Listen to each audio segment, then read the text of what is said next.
Hai guys, selamat datang ke YouTube channel Mawi TV. Hari ni aku nak buat paletau lagi buat kata komen netizen.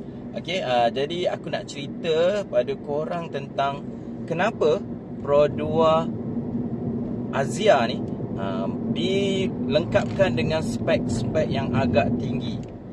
Jadi aku nak buat paletau hari ni. Jadi kalau korang nak tahu kenapa dan itulah punca kenapa harganya mahal. Jadi jangan lupa tekan button like dan juga subscribe YouTube channel Mawi TV. Kita jumpa sebentar lagi.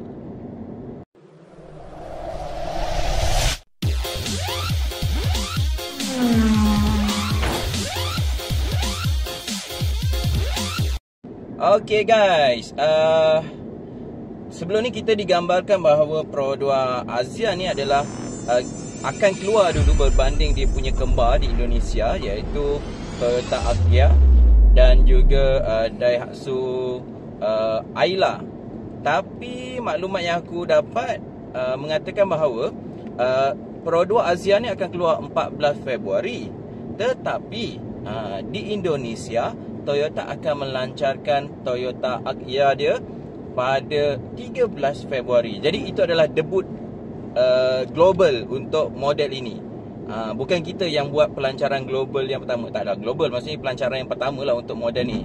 Tapi sebaliknya Indonesia yang akan melancarkan Toyota dulu secara global, pertama di dunia lah. Dan esoknya baru Pro 2, lusanya barulah Daihatsu Ayla. Susah lah nak sebut nama-nama dia orang ni. Jadi itulah 3 hari yang berturut-turut untuk satu model yang sama dan 3 kembar dia sekaligus. Mojo Subaru tak ambil pula, jadikan model dia ada 4 kembar. Alright, jadi itu pelancaran. Setakat ni di Malaysia 2-3 hari pre-order dah ada 3,500 tempahan. Aku rasa semua orang masih lagi menunggu harga rasmi untuk berlumba-lumba untuk membuat tempahan. Dan dikatakan Pro 2 menyasarkan 5,700 sebulan untuk model ni dijual. Wow, banyak sebenarnya jumlah tu. Alright, yang keduanya aku nak menjawab soalan yang tadi, kenapa spek keselamatan yang terdapat pada Pro 2 Azia ni dikatakan agak tinggi lah. Jawapannya adalah kerana Asian NCAP. Ni aku punya tekaan. Bukan tekaan lah, aku rasa betul lah. Gini, kau kena faham bahawa Asian NCAP ni, cara untuk diuji adalah dia akan ambil spek yang paling rendah sekali untuk diuji. Dia tak ambil high spec, dia akan ambil low spec. Jadi maksudnya spek X lah yang diuji, dengan 2 airbag. Jadi itu menyebabkan kenapa ianya perlu dibina lebih tinggi spek dia, ataupun speknya keselamatannya agak baik.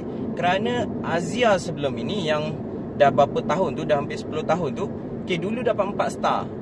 Dan Asian NCAP ni dia punya law dan dia punya ujian juga akan mengalami proses peningkatan lah kan. Jadi dia tak nak lah 4 star tu daripada Azia first generation tu akan turun jadi 3 star. That's why kenapa mereka letakkan spek yang agak tinggi kepada model Azia 2023 ni, supaya mengekalkan rating Asian NCAP 4 bintang. Dan betul, Azia 2023 ni mendapat 4 bintang dalam Asian NCAP punya ujian. Guys, seterusnya aku nak cerita tentang apakah yang spek yang menyebabkan dia boleh dapat 4 bintang tu. Pertama tadi aku dah cakap, dia lengkapi low spec pun ada 2 airbag, higher spec ada 6 airbag. Tapi apa yang lain yang semua spek dapat ni, yang low spec pun dapat adalah, contohnya adalah brake assist, ABS, kemudian EBD, kemudian VSC, kawalan kestabilan. Kemudiannya dia dapat juga HHA, iaitu Hill Start Assist lebih kurang. Namanya mungkin berbeza untuk Pro 2. Dan last sekali, dia dapat TRC, kawalan cengkaman. Okey, jadi spek-spek ini sebenarnya bila kita hantar untuk ujian Asian NCAP, dia membantu meningkatkan rating ataupun peratus untuk markah kepada kereta yang kita hantar. Dan aku tak silap aku untuk Pro 2 Azia ni, okey, dia mendapat 70 something, 70 lebih dia punya markah 72 ke 75 macam itu, aku tak ingat. Okey, itu adalah markah yang diperolehi oleh Pro 2 Azia 2023. Okey, jadi bila Pro 2 dah hantar model X ni untuk dinilai oleh Asian NCAP, dah dapat juga 4 star. Jadi sebenarnya untuk tempoh masa mendatang, sebenarnya Pro 2 ni boleh keluarkan satu model yang lebih basic spec, tapi tak dihantar. Okey, tapi cuma dia tak boleh declare lah Azia versi yang paling basic ni 4 star. Itu je beza dia. Okey, jadi aku jangka untuk next, dikatakan sebelum ni ramai juga yang komen kata sebelum raya akan keluar Azia manual. Aku mengharapkan ada juga versi auto lah, sebab manual ni dah kira rare lah kalau orang nak beli. Jadi kalau dapat basic spec tapi auto, aku rasa ianya mungkin lebih better dan ada pilihan lah kepada orang. Okey, jika kita tengok yang Azia first generation, dia ada satu model dia panggil spec E. Aku rasa nanti model yang akan keluar ni untuk basic spec ni akan dinamakan Azia E lah. Mungkin macam tu lah. Sama yang manual aku rasa macam confirm. Okay, sebab dia ada pasaran yang tertentu yang disasarkan. Tetapi untuk auto aku lebih cadangkan ianya diwujudkan jugalah. Tapi ramai juga yang kecam pasal aku cakap mahal. Okey, gini, kalau kita tengok gap harga antara yang lama, Azia lama untuk basic spec dengan yang baru lebih kurang 2 ke 3 ribu.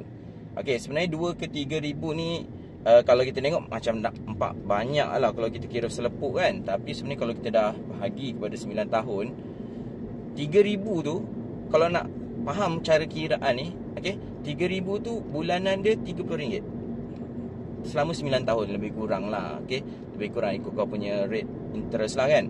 Okey, ataupun kau boleh anggap sebagai RM35 perbezaan dia dalam tempoh masa 9 tahun punya ansuran. Okey, jadi kalau kau fikir macam tu, kau akan rasa oh, tak berat sangat lah.